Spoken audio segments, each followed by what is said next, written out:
గుణ చాలా ఆవేశంగా వచ్చి హర్షని రమాదేవిని గట్టిగా పిలుస్తూ అరుస్తూ ఉంటారు. ఇంకా అందరు చాలా కంగారు పడుతూ వస్తూ ఉంటారు. ఏంటి ఏమైందని హర్ష అడుగుతూ ఉంటారు. ప్రేమ్ చామంతి ఎక్కడికో వెళ్ళిపోయారు అని గుణ అన్న మాటలకి హర్ష, రమాదేవి, అరుణ్, రోజా ఒకసారి టెన్షన్ పడుతూ ఉంటారు. ఏంటి ఏం మాట్లాడుతున్నారు గుణ, రమాదేవి అన్న మాటలకి నిజమే చెప్తానంటే రాత్రి మీ అబ్బాయి చామంతిని తీసుకెళ్తూ నాకు కనపడ్డాడు. పట్టుకోవడానికి ప్రయత్నించాను.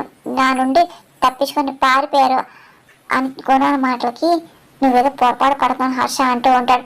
పోనీ వాళ్ళు ఇంట్లో ఉంటే పిలవండి చూస్తా అని గుణ మాటలకి హౌటర్స్కి వెళ్ళి చామంతి ఉందో చూసా అని చెప్పి చంద్రికకి రమాదేవి అనగానే సరే అని చెప్పి చంద్రిక హౌటర్స్ వెళ్తూ ఉంటుంది. వెనకాల గుణ కూడా వెళ్తూ ఉంటారు. ఇంకొకసారిగా చంద్రిక చూసి వచ్చి కంగారు పడుతూ వస్తూ ఉంటుంది. చెప్పు అని గుణ అనగానే లేదు అని చెప్పి చంద్రిక తలుపుతూ ఉంటుంది. ఇంకా హర్ష సిచ్యువేషన్ అర్థమవుతుంది. ఇంకా చాలా టెన్షన్ పడుతూ ఉంటారు. రమాదేవికి, రోజాకి, అర్జున్కి చాలా కోపం వస్తుంది.